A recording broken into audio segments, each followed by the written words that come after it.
நமக்கு சின்ன பிள்ளைலாம் ஒரு பாட்டு பாடும். என்ன மாடி என்ன வீடு மாடி வீடு, என்ன மாடி மொட்டை மாடி, என்ன மொட்டை பழனி மொட்டை, என்ன பழனி வட பழனி, என்ன வடை ஆமை வடை, என்ன ஆமை குளத்தாமை, என்ன குளம் திரிக்குளம், என்ன திரி விளக்கு திரி, என்ன விளக்கு குத்து விளக்கு, என்ன குத்து கும்மாங்குத்து அப்படின்னு வயிற்றில் குத்தி விடுவாங்க. அது மாதிரி இது ஒரு பொருள் இல்லாமல் தொடுக்கிறது இல்லையா? இது இந்த தொடுப்புல ஒன்றுக்கொன்று தொடர்பு கிடையாது, தொடர்பு இல்லாமல் தொடுக்கிற கோவை அது. அது மாதிரி தொடர்போடையே கோர்க்கிற கோவை முறை ஒன்று இருக்கிறது. சொரைட்டஸ் அப்படின்னு பேர், நியாயக்கோவை, அளவை கோவை அப்படின்னு அதற்கு பேர். அது அந்த மாதிரி தொடுத்து பேசுகிற முறைமை தமிழில் இருக்கிறதா என்று தெரியவில்லை என்று நம்முடைய இசையமைப்பாளரோ தியாகராஜன் குமார் ராஜாவோ சொன்னார்கள். அது தமிழில் இருக்கிறது.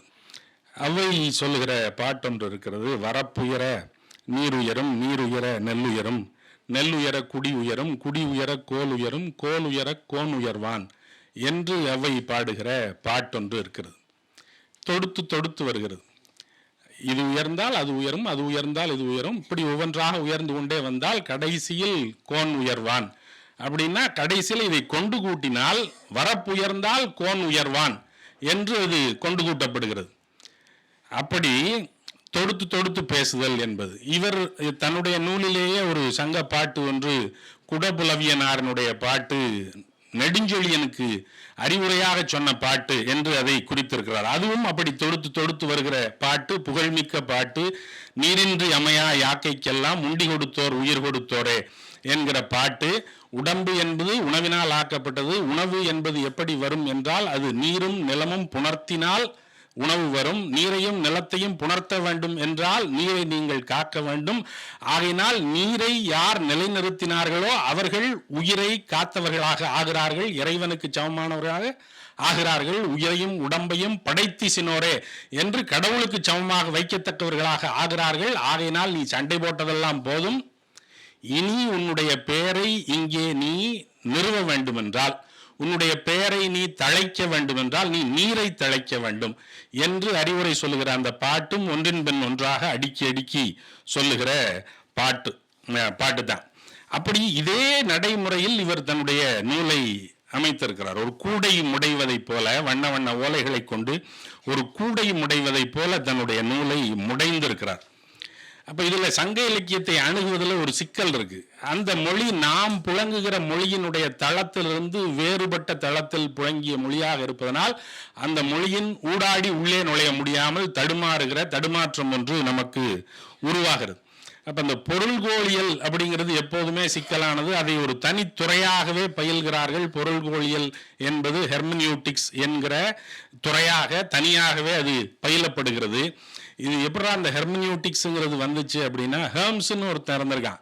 ஜிஎஸ் அப்படிங்கிற ஒரு கிரேக்க கடவுளினுடைய மகன் ஹேர்ம்ஸ்.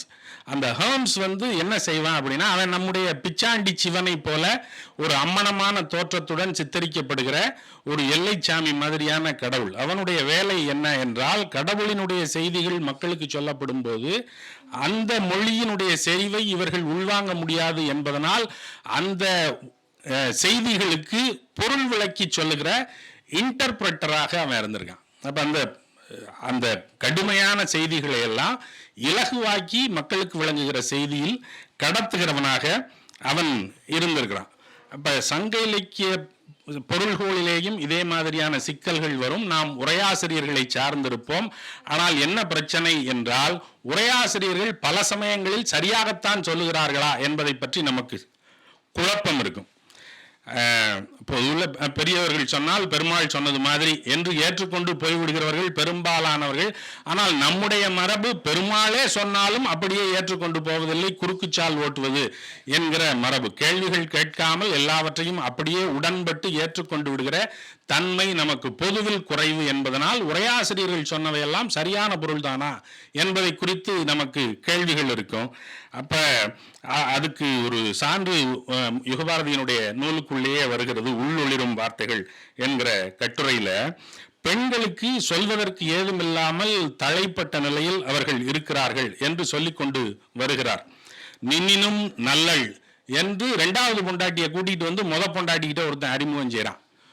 நீ நல்லவதான், ஆனா உன்னை விட இவன் நல்லவ அப்படின்னு கூட்டியாந்து விடுறான். அவளும் தங்கச்சி வா அப்படின்னு சேர்த்து வச்சுக்கிறா. அப்ப இவளுக்கு சொல்வதற்கு ஒன்றுமே இல்லையா என்றால் அந்த காலத்தில் இல்லை. அப்படி ஒரு தளைப்பட்ட நிலையில் பெண்கள் வைக்கப்பட்டிருந்திருக்கிறார்கள் என்று சொல்லிக் கொண்டு வருகிற போது இவர் இந்த திருக்குறளை காட்டி ஈன்ற பொழுதில் பெரிதுவக்கும் தன்மகனை சான்றோன் என கேட்ட தாய் என்று அந்த குறளை சொல்லிவிட்டு அதற்கு பரிமேலகர் என்கிற உரையாசிரியர் எழுதுகிற உரையை இவர் எடுத்து சொல்லுகிறார். என கேட்ட தாய் என்று அதில் வருகிறது இல்லையா குறள்ல, அதற்கு பரிமேலகர் மெனக்கேட்டு எழுதுகிறார். பெண்ணியல்பால் தானாக அறியாமையின் கேட்ட தாய் அப்படின்னு எழுதுகிறார். பெண்ணினுடைய இயல்பு தானாக அறிய முடியாது, அவளுக்கு அவ்வளவு அறிவு கிடையாது. ஆகையினால் யாரோ சொல்லி கேட்ட தாய் என்று அவர் எழுதுகிறார். இந்த உரை எனக்கு உவக்கவில்லை என்று சொல்லிவிட்டு இவர் ஒரு உரையை முயல்கிறார். களத்திலே போரிடும் ஆகச்சிறந்த வீரன் என்று மகனை பற்றி பிறர்தான் சொல்ல முடியும். ஏனென்றால் தாய் பெண் களத்துக்கு போய் போரிடுகிற வாய்ப்பை பெற்றவள் இல்லை. ஆகையினால் களத்தில் உன் மகன் மிகச்சிறந்த வீரனாக நின்று போரிட்டான் என்று களத்திலே நின்று போரிட்ட வேறு யாரோ சொல்லி அதை கேட்டதனால் அந்த தாய் மிகவும் மகிழ்ந்தாள் என்று இவர் சொல்லிவிட்டு, பரிமேலகர் இப்படி உரை எழுதியிருப்பதை பற்றி வேறு யாரேனும் எழுதியிருக்கின்றனரா என்று தெரியவில்லை என்று சொல்லுகிறார். வஉசி எழுதியிருக்கிறார். வஉசி திருக்குறளுக்கு அறப்பால், திருக்குறளினுடைய அறப்பாலுக்கு மட்டும், அறத்துப்பால் இல்லாம அறப்பால் என்று சொல்லி வஉசியினுடைய உரை திருக்குறளுக்கு இருக்கிறது. அவர் இந்த குறளுக்கு விளக்கம் சொல்லுகிற போது அவர் இவர் வீரத்தை மட்டும் என்று யுகபாரதி சொல்லுகிறார். வீரத்தில் சிறந்தவன் சான்றோன் என்று சொல்லுகிறார். வஉசி சொல்லுகிறார், கல்வி அறிவு ஒழுக்கங்களால் நிறைந்தோன் என பிறர் சொல்ல கேட்ட தாய் அப்படின்னு சொல்றார். கேட்டல் என்பது தாய்க்கு மட்டும் இல்லை, தந்தைக்கும் கேட்டல் தான். தந்தையும் கேட்டுத்தான் அதை அறிய முடியும். அப்ப அந்த உரையை எழுதிவிட்டு அதற்கு அகலம் என்று எழுதுவது வஉசியினுடைய உரை மரபு.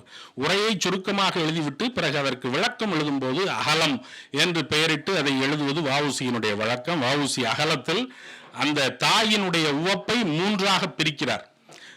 உவப்பு மூன்றாக பிரிகிறது. ஈன்ற போது வருகிற உவப்பு பெரியது, அதில் ஒன்றும் அட்டியே இல்லை.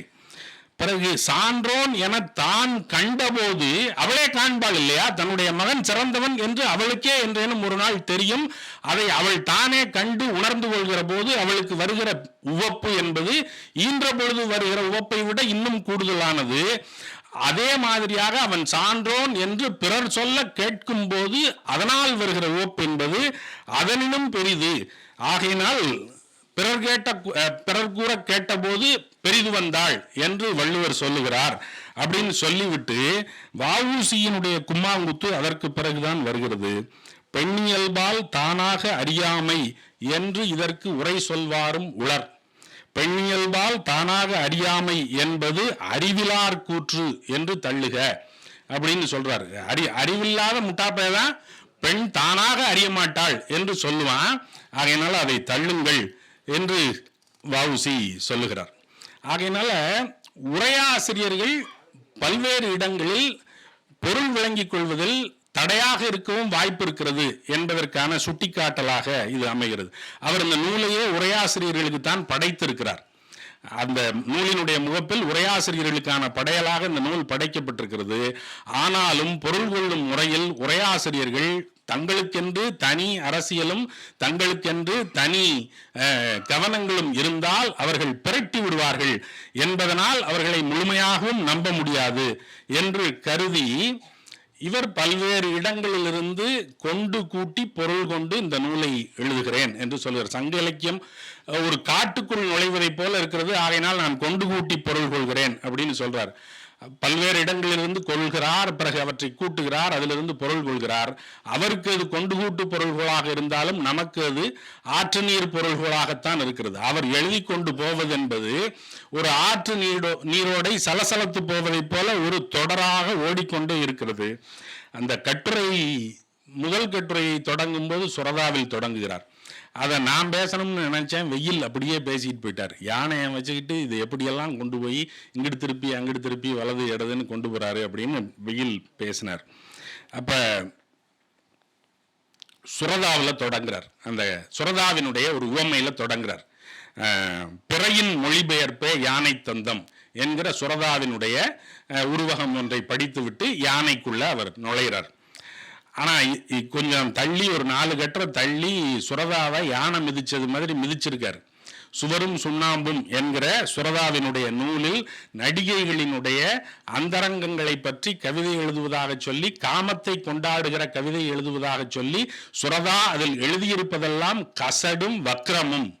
ஒரு காலத்தில் நாங்கள் இதை கொண்டாடினோம், காமத்தை கொண்டாடுகிற நூல் ஏன் இருக்கக்கூடாது, இருந்தால் என்ன குற்றம் என்று நாங்கள் அதை கொண்டாடினோம். பிறகு விளங்குகிறது இது வெறும் அந்தரங்க தலையீடு மட்டும்தான், இது வெறும் கசடும் வக்கிரமும் மட்டும்தான் என்று சுரதாவை யானை மிதியாக மிதித்து விட்டு, பிறகு அதற்கு ஒரு நிமிர்வு வேண்டும் இல்லையா? வஉசி பரிமேலகரை மிதித்தது மாதிரி யுகபாரதி எந்த சுரதாவிலிருந்து இந்த நூலை தொடங்கினாரோ அந்த சுரதாவை ஏறி ஒரு மிதித்து விட்டு அந்த கட்டுரையை முடிக்கும் போது, அவள் இருட்டுக்கு சேலை தந்தாள் என்று சுரதா பிரமாதமாக ஒரு வரி எழுதுகிறார்.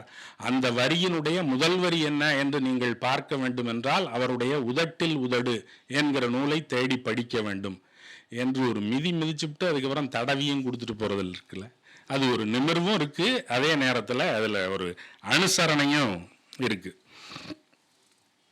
அந்த சொல்வலை வேட்டுவன் அப்படிங்கிறது அது திரும்ப திரும்ப அவ்வளவு கவர்ச்சியான பாட்டு. அது ஒருத்தன் அருவியில் குளிச்சு மண்டை மயிரெல்லாம் சடை மாதிரி கோர்த்து போய் கிடக்கு, அவன் அருகம்புல் பறிச்சுக்கிட்டு இருக்கான், தாழி இலை சேகரிக்கிறான். தாழி என்பது அருகு, அருகு என்பது சிவனுக்கு படைக்கப்படுவது. அதனால் இவன் சடை வச்சிருக்கான், சாமியார் மாதிரி இருக்கான், சிவனுக்கு படைக்கிறதுக்காக அருகு சேகரிக்கிறான். இவன் பெரிய சாமியார்னு நீ நினைச்சுக்காத, இன்னைக்கு தான் இவன் இப்படி இருக்கான். இவன் ஒரு காலத்தில் சொல்ல வலையா விரிச்சு பொம்பளை பிள்ளைகளை பிடிச்சவன் தான் இவன் அப்படின்னு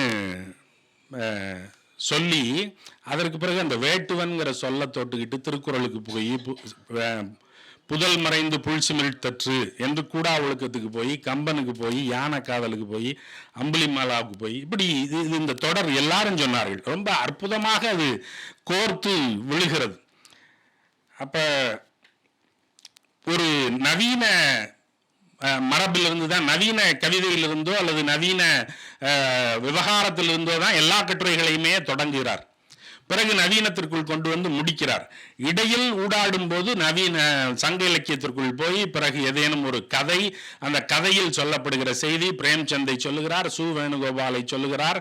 காமம் என்பது, கழிபெறும் காமம் என்பது எவ்வாறு வெளிப்படுகிறது, நாம் இலக்கியத்தில் சித்தரிக்காத காமம் ஒன்றை சு வேணுகோபால் தன்னுடைய கதையில் எப்படி சொல்லி இருக்கிறார், அது எவ்வளவு அதிர்ச்சியாக நமக்கு இருக்கிறது என்பதையெல்லாம் சொல்லி, பிரேம்சந்தை சொல்லி, ஜெயகாந்தனை சொல்லி, தி ஜானகிராமனை சொல்லி, இப்படி வரிசையாக பிரபஞ்சனை சொல்லி எல்லாரையும் இழுத்து கொண்டு வந்து, கதை வடிவத்தில் உள்ள எழுதியவர்கள், கவிதை வடிவத்தில் எழுதியவர்கள், உரை நடையாக எழுதியவர்கள் எல்லாரையும் இழுத்து கொண்டு வந்து சேர்த்து கொண்டு கூட்டி பொருள் கொள்கிறார். இந்த நூலினுடைய தலைமை கூறு என்று நான் கருதுவது அது விவாதங்களை நடத்துகிறது என்பதுதான். எல்லா கட்டுரையும் விவாதங்களை நடத்துகின்றன. ஒரு காட்டுக்கு ஒன்று சொல்லுகிறேன். சுரதாவை சாக்கிட்டு காமத்தை விசாரணைக்குரிய பொருளாக எடுத்துக்கொள்கிறார். அந்த கட்டுரையில தான் சுரதாவை அவர் தூக்கி போட்டு மிதிக்கிறதெல்லாம். அப்ப அந்த காமம் என்பதை பேசு பொருளாக எடுத்துக்கொண்டு காமம் என்பது என்ன என்கிற விசாரணைக்குள் நுழைந்து அதை விளங்கிக் கொள்வதற்காக சங்க இலக்கியத்தில் மிளைப்பெருங்கந்தனார் என்கிற கவிஞர் எழுதிய 2 பாடல்களை எடுத்து வைத்து அதை விளக்குகிறார். இதுல ஒரு பாட்டு ஒரு வரையறை சொல்லும், மற்றொரு பாட்டு வேறொரு வரையறை சொல்லும். முதல் பாட்டு காமம் காமம் என்ப காமம் அணங்குமென்று பிணியுமென்றே நுணங்கி கடுத்தலும் தனிதலும் இன்றே யானை குலகுதென்று ஆழ்மதம் போல பாணியும் உடைத்தே காணுணர் பெறினே. இதற்கு இதுல சுஜாதாவை வேற ஒரு இடிச்சுக்குவார். அந்த இடத்துல சுஜாதா எழுதுகிற உரையில காமம் என்பது பார்க்கிறவர்கள் பார்த்தால் வரும் அப்படின்னு எழுதிட்டு போயிடுறாரு. விளங்கலைன்னு தானே உரைய படிக்கிறதுக்கு வர்றோம், அது விளக்கமா இருக்க வேண்டாமா? 10 வரிக்கு மேல விளக்கம் எழுதிடக்கூடாதுன்னு கொள்கையை வச்சுக்கிட்டு எழுதியிருப்பார் போல இருக்கு அப்படின்னு ஒரு இடிச்சுட்டு போயிடுறார். பிறகு விளக்கம் வருகிறது. அடங்கி இருந்த யானையினுடைய மதம் குலகை தின்றால் பெருகுவது போல ஊழின் வலிமையால் காண்பதற்கு உரியவரை கண்டுவிட்டால் காமம் வெளிப்படும் என்று நச்சினார்க்கினியர் சிந்தாமணிக்கு உரை எழுதுகிற போது வேறொரு பாடலுக்கு எடுத்துக்காட்டாக இதை வைத்துக்கொண்டு எழுதுகிறார். அந்த உரையை, அந்த உவமையை இப்படி விரித்து கொண்டால் இதன் பொருள் விளங்கும் என்றே அவர் எழுதுகிறார். அப்ப சரியான ஆழ ஊழின் வசத்தால் கண்டுவிட்டால் காமம் பொத்துக்கொள்ளும் என்று மிளைப்பெருங்கந்தன் காமத்திற்கு வரையறை செய்கிற முதல் பாட்டு. ஆனா இதுல நமக்கு கேள்வி வரும்ல, ஆளை பார்க்கலைனாலும் காமம் வரும்ல, ஆளை பார்த்தா தான் காமம் பொத்துக்கும் அப்படின்னு முதல் பாட்டுல சொல்லிட்டான். காணுனர் பெரினே அப்படின்னு சொல்லிட்டான். பார்க்கறவங்களை பார்த்தா காமம் வரும், பார்க்கறவங்களை பார்க்காமலும் காமம் வரும் இல்லையா? அந்த நினைவோ ஒரு பறவை, விரிக்கும் அது அதன் சிறகை, பறக்கும் அது கலக்கும் தன் உறவை அப்படின்னு ஒரு பாட்டு இருக்குல்ல. நினைவின் வழியாகவே காமம் பெருகுவதெல்லாம் உண்டு இல்லையா? இந்த கேள்வி அவனுக்கும் விழுந்திருக்கும் போல இருக்கு மிளைப்பெருங்கந்தனுக்கு. அதனால மிளைப்பெருங்கந்தன் இந்த பாட்டுக்கு மாற்று பாட்டு என்று எழுதுகிறான். 2வது பாட்டு அதே தொடக்க வரி, காமம் காமம் என்ப காமம் முதைச்சுவல் கழித்த முற்றா இளம் காமம் அணங்கும் என்று பிணியும் என்றே முதைச்சுவல் கழித்த முற்றா இளம்புல் மூதா தைவந்தாங்கி விருந்தே காமம் பெருந்தோளோயே என்று அடுத்த பாட்டை அவன் பாடுகிறான். காமம் என்பது ஒன்றும் பயப்படுவதற்குரியதோ, அது உங்களை பயமுறுத்தக்கூடியதோ அல்லது உங்களை துன்புறுத்தக்கூடிய பிணியோ அல்ல. ரொம்ப எளியது. அது எப்படின்னா, ஒரு வயசான பசுமாடு, அதுக்கு பல்லெல்லாம் போயிடும். மாடு, ரொம்ப வயசான மாட்டுக்கு பல்லு இருக்காது. பல்லு போன மாடு அதால புல்ல மேய்ஞ்சி புடுங்கி திங்க முடியாது. அப்ப அது என்ன பண்ணும்னா, அந்த மேய்ஞ்சி கிடக்கிற முற்றா இளம்புல்ல தன்னுடைய நாவினால் நக்கி நக்கி ஒரு காலத்தில் இந்த புல்லை நானும் புடுங்கி தின்னேன் அப்படின்னு அது நினைச்சுக்கும். தன்னுடைய நினைவில் அந்த புல்லை பறித்து தின்றதை மீட்டிக்கொள்ளும். காமமும் அது மாதிரியானதுதான் அப்படின்னு அந்த பாட்டுல சொல்றான். நினைவில் மீட்டப்படுகிற காமமும் உண்டு. மதுரையில கதிர்வேல் தேட்டர்னு ஒரு தேட்டர் இருக்கும். இந்த தேட்டர்ல வயசான பிட்டு படம் போடுவாங்க. இந்த பிட்டு படத்தை பார்க்கறதுக்கு வயசான பெருசுகள்லாம் வரிசையில நிற்கும். அப்ப நமக்கு இவங்க என்னடா பண்றாங்க இங்க அப்படின்னு நமக்கு ஒரு ஆச்சரியம் வரும். அப்ப மறுபடியும் அந்த நினைவோ ஒரு பறவை தான்.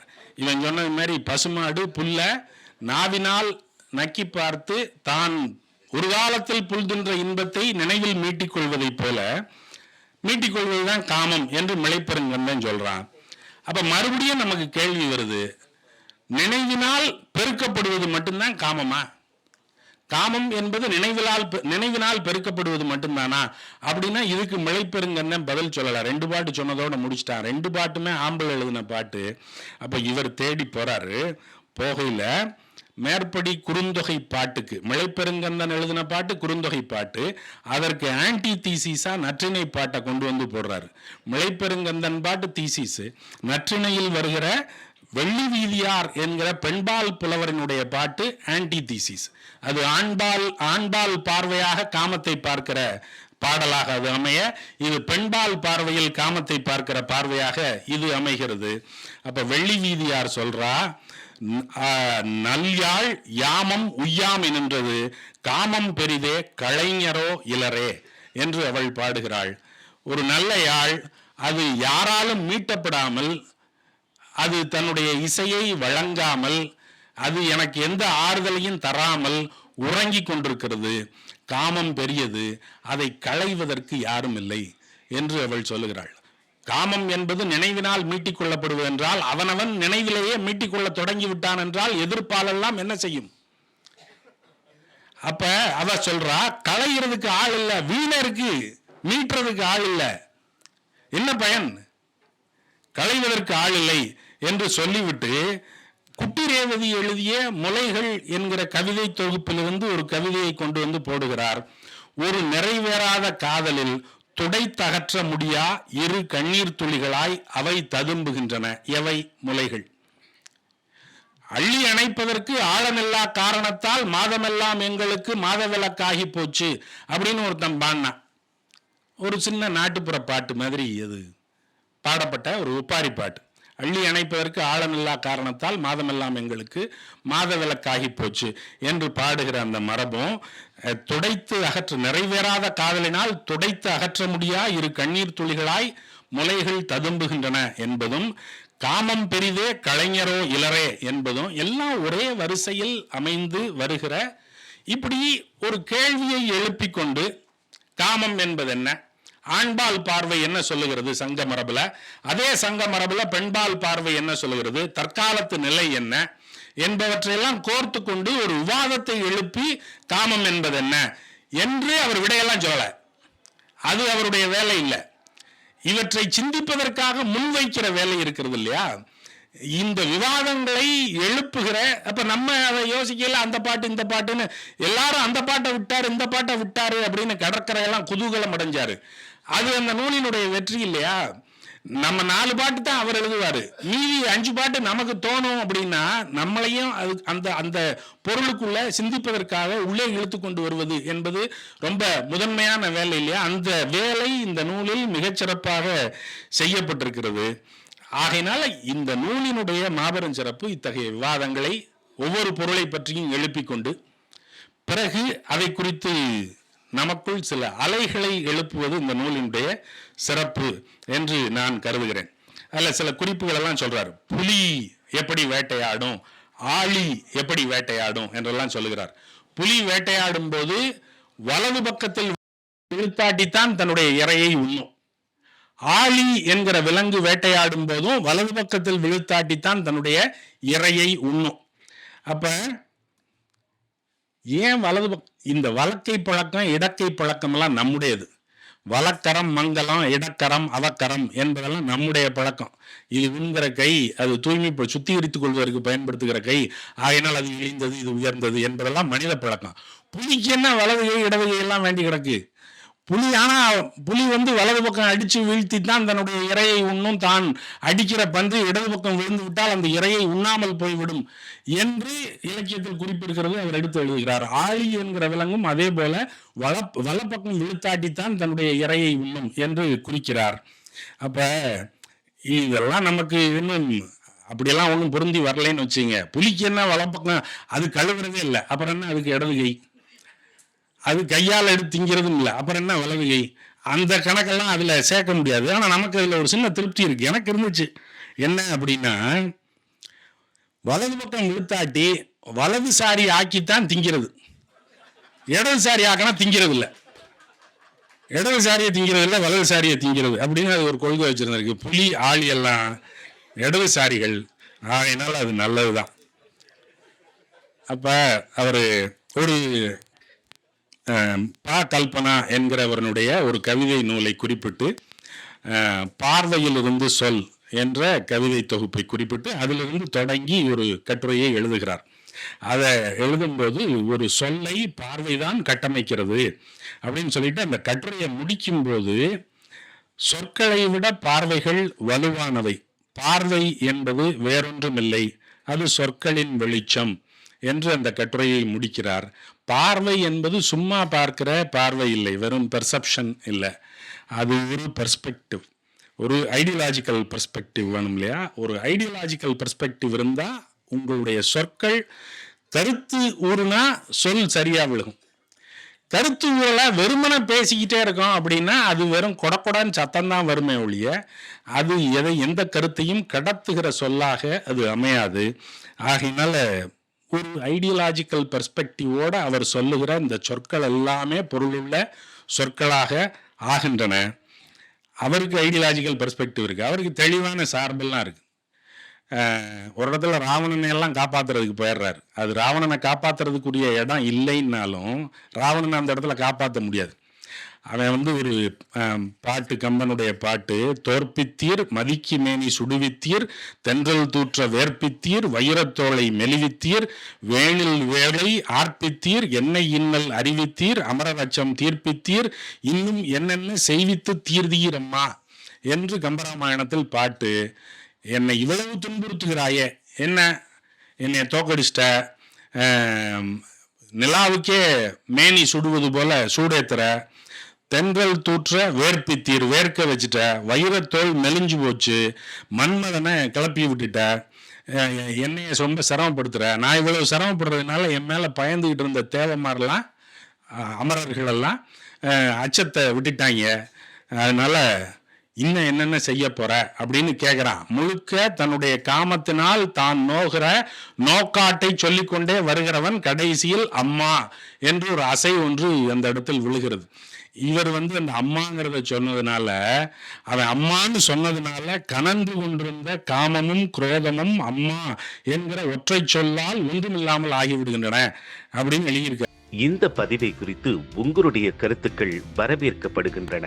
மறவாது ஐதர்மபுரி சேனலை சப்ஸ்கிரைப் செய்து பாருங்கள்.